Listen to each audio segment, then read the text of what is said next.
Muy buenos días, respetables hermanos y hermanas.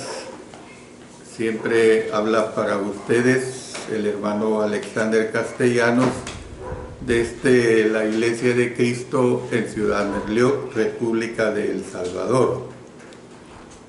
Como todos sabemos, hoy es el primer día de un año más, año 2023, y nuestra actitud debe de ser de siempre agradecer a nuestro Señor porque Él nos permite terminar un año y empezar uno nuevo.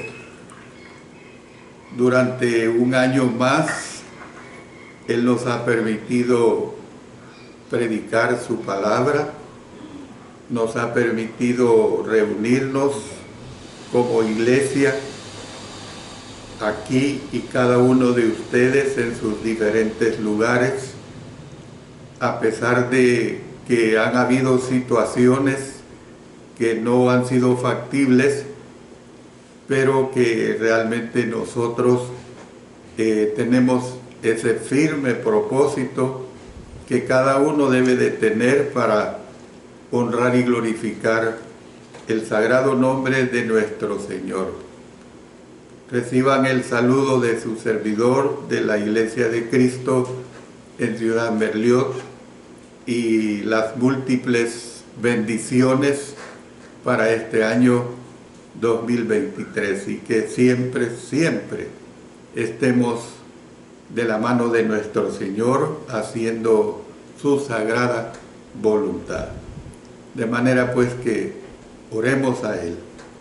Padre Celestial, te damos gracias infinitas por tus sagradas bendiciones que siempre recibimos de ti, por tus bendiciones que durante un año que ha concluido las hemos tenido y por todas nuestras vidas. Gracias, Señor, por ello. Gracias porque hoy es el día de honrarte y glorificarte. Hoy es el día que también tu iglesia te alaba. Gracias por adorarte siempre en espíritu y en verdad. Estamos muy agradecidos, Señor, porque tu bondad y tu misericordia siempre la hemos recibido. Oramos en el nombre de nuestro Señor Jesucristo. Amén. Amén. Bueno, estamos estudiando los días del Señor, el libro de Génesis, y ahora vamos a dar inicio al capítulo 42. En este capítulo 42 el tema es sobre los hermanos de José en Egipto. Eso es lo que corresponde ver acá. Vamos a ver otra de las etapas que correspondió a esta situación que en aquel tiempo fue un tanto trágica, porque siempre que hay una hambruna en determinado lugar de la tierra, siempre habrá tristeza y por supuesto habrá mucha necesidad. Bueno, después de interpretar los sueños de Faraón sobre las vacas y el trigo, a José le puso a cargo de un plan para almacenar los alimentos durante los años de abundancia, en preparación para la venida del hambre. De esta manera, Dios preservó al pueblo de Egipto cuando el hambre se volvió severa. Los egipcios no fueron los únicos que sufrieron de la falta de alimentos, porque se dio también en Canaán. La familia de Jacob también tenía gran necesidad. Entonces vemos que mediante los esfuerzos de José, Dios los preservó de manera providencial durante este tiempo de hambruna. Y es lo que vamos a estar estudiando en este capítulo 42. Primeramente, lo que vemos es el viaje a Egipto para comprar grano. Esto lo tenemos en los versículos 1 hasta el 5. Dice que viendo Jacob que en Egipto había alimentos, dijo a sus hijos: ¿por qué os estáis mirando? Y dijo: he aquí, yo he oído que hay víveres en Egipto, descended allá y comprad de allí para nosotros, para que podamos vivir y no muramos. Y descendieron los 10 hermanos de José a comprar trigo en Egipto.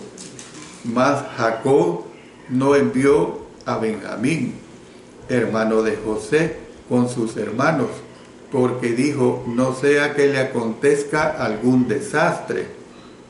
Vinieron los hijos de Israel a comprar entre los que venían, porque había hambre en la tierra de Canaán. Bueno, versículo 1. La relación de Jacob con sus hijos ya era una relación muy tensa. Eso tenemos que entenderlo, porque estamos viendo todo este historial que hemos venido estudiando. Y ahora se disgustó con ellos, porque no estaban haciendo ningún arreglo para alimentar a sus familias en medio de la hambruna, ya que estaban experimentando esta hambruna allí en Canaán. Fíjense bien la pregunta que les hace: ¿por qué os estáis mirando? O sea, como quien dice, están viendo la hambruna que estamos pasando y no están haciendo nada por darle una solución. En otras palabras, ¿por qué están simplemente mirándose el uno al otro sin hacer nada? Eso es lo que Jacob les dice a sus hijos. Claro, incluyendo también a Benjamín, ¿verdad? Luego, en este versículo 2, dice que Jacob había oído. Ahora, a mí me hace reflexionar sobre esta situación, cómo es que Jacob había oído de alguna fuente que el gobierno egipcio había estado almacenando víveres durante años y tenía un excedente, mejor dicho, de ellos. Es decir, ustedes saben bien que si nosotros nos trasladamos a nuestros tiempos, desde ya hace más de 2 décadas, tenemos los teléfonos celulares que con una facilidad tremenda nos podemos comunicar con el mundo entero. Pero aquí en el caso de Jacob no se especifica cómo es que había oído que en Egipto había abundancia. Por lo tanto, él les amonestó a descender allá y a comprar de allí para ellos, para que, dice, toda la familia viva y no muera. O sea, esto no son palabras retóricas, es una realidad de no haber accionado. Evidentemente que la mortandad iba a ser terrible.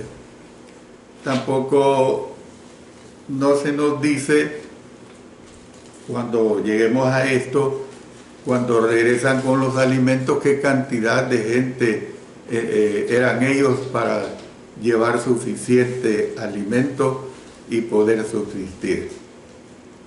Pero aquí en este versículo 3, el autor pasó de identificar a los hijos de Jacob a identificarlos como los 10 hermanos de José. Fíjese bien, los identifica como los 10 hermanos de José.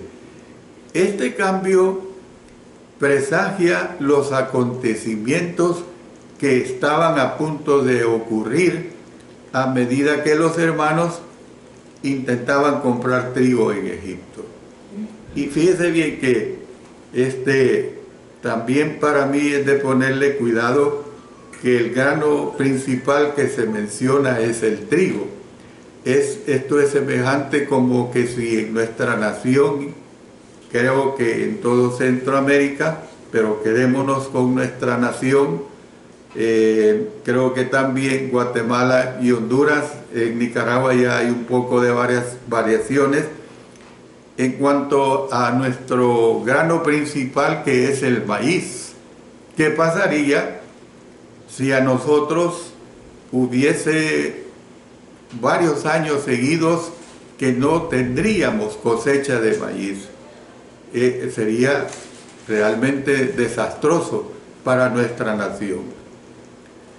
Pronto pues se encontrarían con José, sin darse cuenta de que este poderoso gobernante egipcio era su hermano. Hasta este momento sabemos que ellos no saben nada.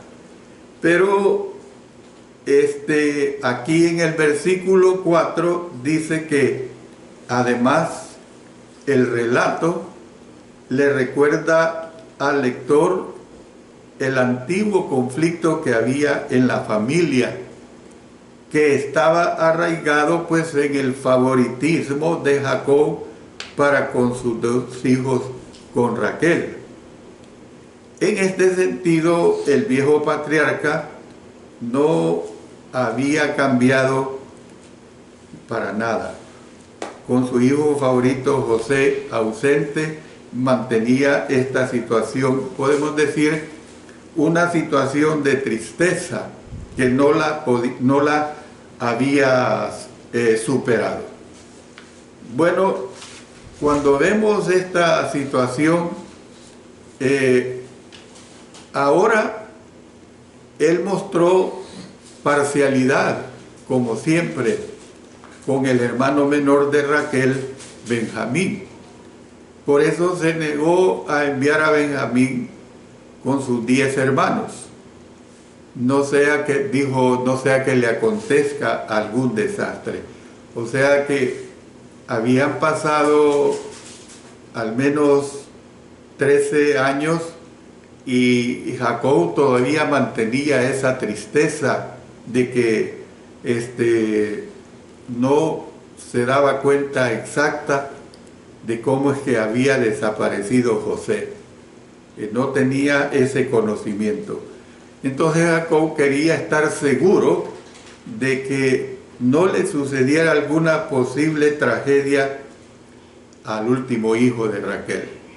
O sea, el Benjamín, el último hijo. Ustedes saben bien que de ahí viene la frase de decir, este es el Benjamín de esta familia, o sea, el último hijo. Yo, por decirlo así, soy el Benjamín de mi familia, de los 4 hermanos que fuimos. Yo fui el último que mi madre engendró, o sea, el Benjamín. Pero miren lo que dice el versículo 5.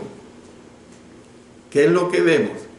Que por lo tanto, los 10 hijos de Israel, o sea, Jacob, fueron a comprar grano entre los muchos otros que hicieron el largo viaje, porque se deja claro, había hambre en la tierra de Canaán. Si ustedes recuerdan, cuando estudiamos en Génesis 12:10, ahí también se menciona sobre una hambre que hubo entonces hambre en la tierra, dice, y descendió Abraham a Egipto para morar allá, porque era grande el hambre de la tierra.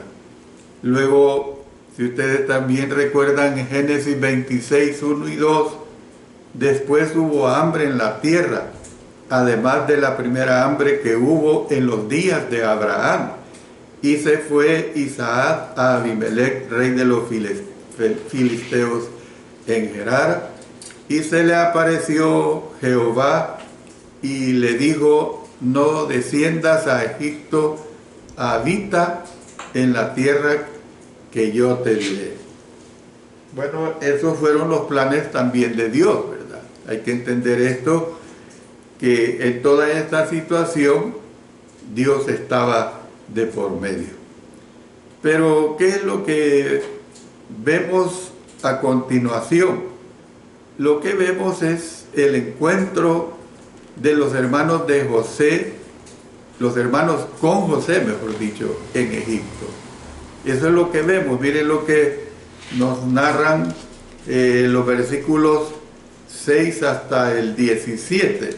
Vamos a ir analizando versículo por versículo. Dice en este versículo 6: y José era el señor de la tierra, quien le vendía a todo el pueblo de la tierra. Y llegaron los hermanos de José y se inclinaron a él rostro a tierra. Ustedes ya saben, ya hemos estudiado esa parte, cuando el faraón, en agradecimiento de que le había interpretado los sueños correctamente, le da ese lugar de privilegio. Es el visir, pues. Como decir, ya les he mencionado esto, como decir el primer ministro de la nación. La función administrativa de José en Egipto se destaca por la referencia a él como el Señor, pues les repito, pues el visir de la tierra. La palabra hebrea shalit, con S al principio y doble L, shalit, puede querer decir gobernador. Y claro, la palabra shalit, que es gobernador, en este tiempo tenía un gran poder. Y la mayoría de las versiones modernas utilizan ese término. Sin embargo, los gobernadores de hoy pues no tienen el tipo de autoridad sobre estados o naciones que José tenía en Egipto. Bueno, por ejemplo, los gobernadores de nuestra nación, ahora se mencionan un poco más con el cambio de gobierno, pero hubo un tiempo que ser gobernador de cada departamento no era gran cosa. Casi ni se oía de la obra de un gobernador. Entonces, pero aquí el ser gobernador era el que tenía el segundo mando después de Faraón. Solamente Faraón le podía superar. Y en la clase anterior les mencioné que la extensión territorial de Egipto era o es de 1.041.000 kilómetros cuadrados. Ustedes tienen idea de lo grandísimo territorialmente hablando que ya era esta nación. Por lo tanto, pues el gobernante o visir es una mejor interpretación en este contexto. Una de las principales responsabilidades de José era vender el grano a todos los que venían a buscarlo. Entonces, por lo tanto, cuando sus hermanos llegaron a la capital, se inclinaron a él rostro a tierra. Claro, sabemos bien perfectamente que a este momento no hay una identidad. Por supuesto, los hermanos no se inclinaron ante José en sentido de adorarle. Más bien, con este acto de obediencia demostraban respeto por su alto rango, por su alta autoridad en la tierra de Egipto. Y luego, si se va a pedir un favor, y qué gran favor era el que iban a pedir, que les vendiera alimento por la hambruna que había, pues tenían que ser, como quien dice, corteses, diplomáticos, para poder recibir la ayuda de José. Sin darse cuenta, el hecho de que se inclinaran ante él cumplía la idea clave de los sueños de infancia de José, que los había enfurecido. A ustedes recuerden bien esto cuando lo estudiamos en el versículo, en el capítulo 37 específicamente, ¿ve? Al grado de que hasta Jacob, su padre, le molestó. Miren lo que dice Génesis 37:10. Y lo contó a su padre y a sus hermanos. Y noten, y su padre le reprendió. Imagínense. Y le dijo: ¿qué sueño es este que soñaste? ¿Acaso vendremos yo y tu madre y tus hermanos a postrarnos en tierra ante ti? Y hay una cosa que es bastante, que hay que ponerle cuidado, que dice yo y tu madre. La madre ya estaba muerta.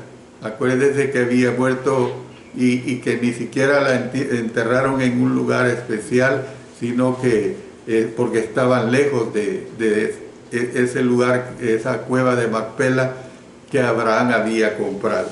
Pero lo notorio es que Jacob pues hace a este momento ese reclamo sobre el sueño que había tenido José. Bueno, miren lo que tenemos en el versículo 7. Dice que cuando vio a sus hermanos, José los conoció de inmediato, mas hizo como que no los conocía. La idea parece ser que sospechaba de ellos. Por lo tanto, la escritura aquí nos dice que los trató como a extraños. O él pretendía ser un extraño. Y bueno, yo lo que puedo ver aquí es, en cierto modo, la sabiduría de José. Yo no sé si yo hubiera soportado ver a 1, 2, 3, 10 hermanos y no demostrar emoción. Ah, mire, ustedes no me conocen, pero yo sí los reconozco. Yo soy José, ustedes son mis hermanos. Ve, no sé, pero José en ese aspecto fue lo suficientemente sabio como para el mantener esa emoción guardada. Mientras lleva a cabo esta pretensión, que lo que vemos, José utilizó un lenguaje amenazante, porque usa ese lenguaje amenazante, y les habló, dice que les habló ásperamente. O sea, no les habla con cortesía, pues, en otras palabras. Les habla ásperamente, preguntando: ¿de dónde habéis venido? Él lo sabía perfectamente, porque cuando le meten en la cisterna, él ya tenía 17 años, no era un niñito, ni un adolescente que empezaba la adolescencia, sino que estaba saliendo, por decirlo así, de la adolescencia. Los hermanos, probablemente intimidados por su posición y su actitud, simplemente respondieron que habían venido de la tierra de Canaán para comprar alimentos. O sea, ellos se justifican pues diciendo lo nuestra misión es venir y comprar alimentos. Pero miren lo que tenemos en el versículo 8. José pues conoció a sus hermanos, pero ellos no le conocieron. Como se señaló en este versículo 7, José pues conoció a sus hermanos, pero ellos no le conocieron. Y la pregunta es, ¿por qué no lograron reconocerlo los hermanos de José? Bueno, yo le voy a dar por lo menos 5 razones. Es decir, hay una serie de razones por la cual no le conocieron a su hermano. La número 1 es que no le habían visto desde hace más de 20 años, en vista de que lo habían vendido como esclavo cuando tenía 17 años de edad, y ellos eran todos mayores que José. Acuérdense que lo tuvo en su vejez. Jacob tenía 60 años. ¿Ve? Sin duda, él había cambiado más que ellos con el paso del tiempo. Número 2. Aparentemente asumieron que su hermano estaba muerto para este tiempo. Bien, recordemos aquí mismo o más adelante, mejor dicho, en el verso 13 de este capítulo 42, dice que, y ellos respondieron: tus siervos somos 12 hermanos, hijos de un varón en la tierra de Canaán, y aquí el menor está hoy con nuestro padre y otro no parece. O sea, ellos no le dicen a José que somos 12 hermanos que proceden de 4 mujeres de nuestro padre. Eso se lo ocultan. Pero fíjense bien que hay una situación, y la vamos a estudiar a su debido tiempo, cuando le dice y otro no parece. La tercera razón es que la cabeza y la cara de José probablemente estaban bien afeitadas al estilo egipcio. Y se cree, se dice que ellos se cortaban el pelo en forma calva. Hay hasta una película donde se demuestra cómo es que los egipcios, su forma de rasurarse era en forma calva. Entonces, hay personas que cuando envejecemos, su rostro no nos cambia. El caso mío, yo he tenido compañeros de escuela, de bachillerato y aún de universidad que de repente me han dicho: Alexander, y yo no los reconozco, pero ellos sí, y me han dicho: yo soy fulano de tal, estudiamos juntos y nos graduamos juntos en el bachillerato. ¿Y por qué me has conocido? Porque tu cara no ha cambiado. Me lo han dicho claramente.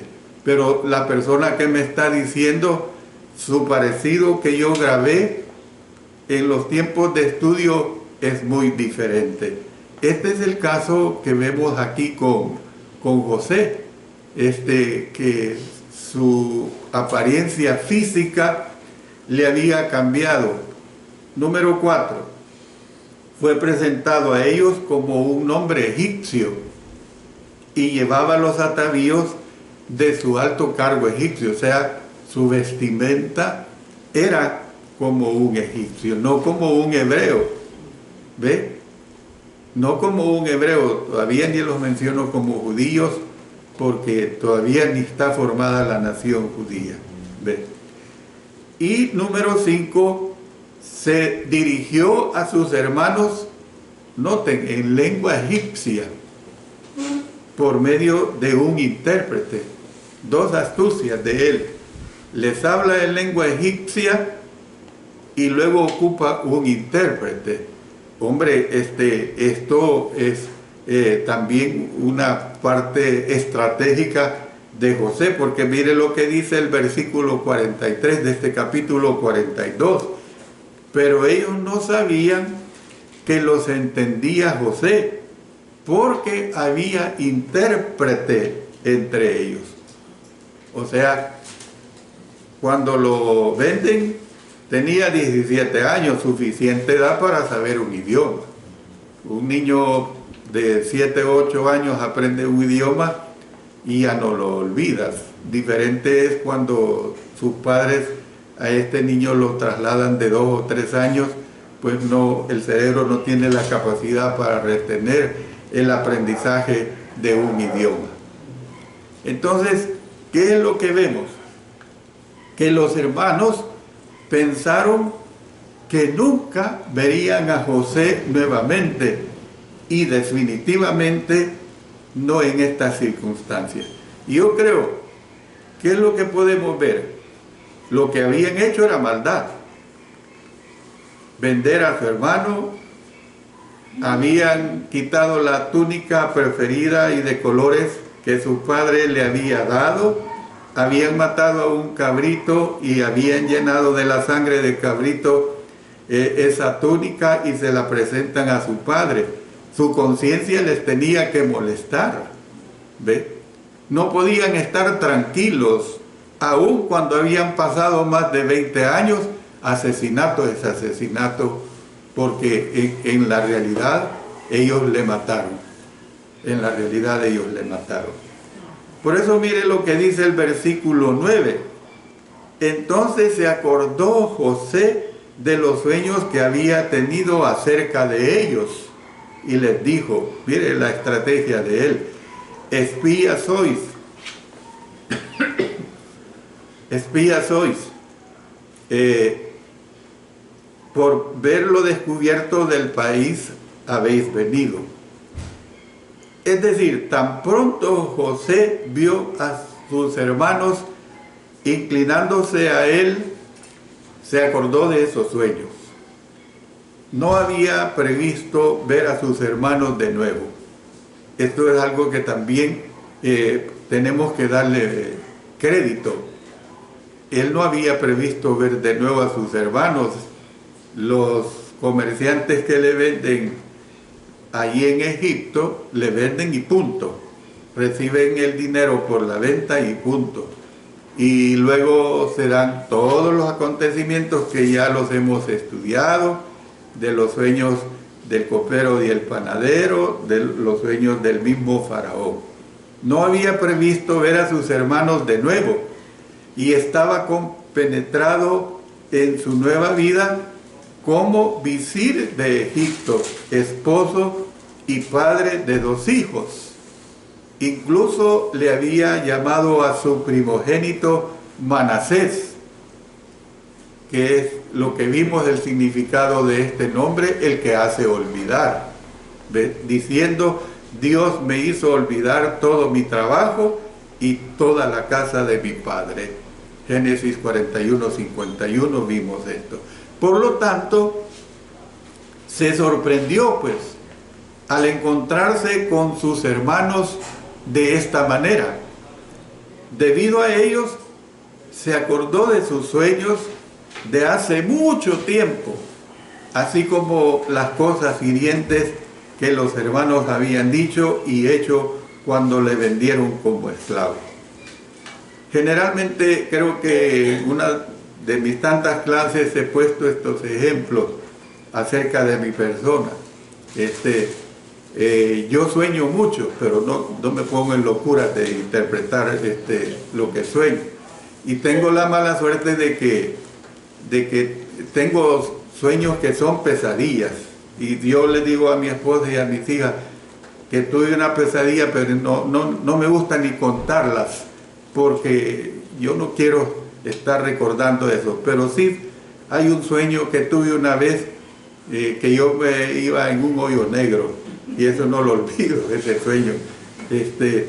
Pero realmente aquí es notorio pues a José que él recuerda esos sueños. Por lo tanto, se sorprendió al encontrarse con sus hermanos de esta manera. Debido a ellos, se acordó de sus sueños de hace mucho tiempo, así como las cosas hirientes que los hermanos habían dicho y hecho cuando lo vendieron como esclavo. Pero vamos a notar que él no tiene una actitud de rencor.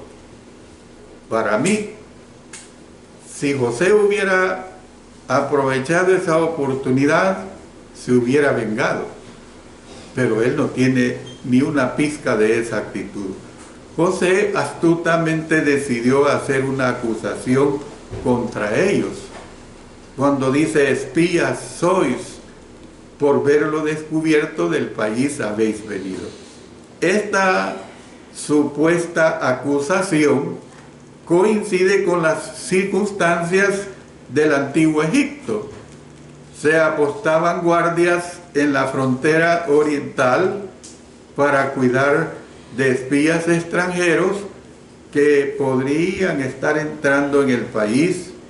Estos espías estarían buscando puntos débiles en las fortificaciones de Egipto con el fin de saquear la provisión de los granos de la nación. O sea, era una situación pues que evidentemente tenían que cuidarla. Era algo que ellos no podían descuidarla bajo ningún punto de vista. Tenían pues que dedicarle esta atención. Yo me voy a quedar acá, hermanos, hasta el análisis del versículo 9. Siempre les pido que en los momentos de comentar que lleguemos hasta el versículo 9, porque es lo que hemos estudiado. En la hora del sermón voy a continuar con esta interesante parte a partir del versículo 10 en adelante. Oremos. Padre Celestial, te damos agradecimiento, pues, porque tu bondad, tu misericordia es tan grande que seguimos aprendiendo, seguimos estudiando y aplicando todo ello a nuestras vidas de proceder en la forma como debemos proceder como hijos tuyos. Gracias, Señor, por todo. En el nombre de nuestro Señor Jesucristo. Amén. Amén.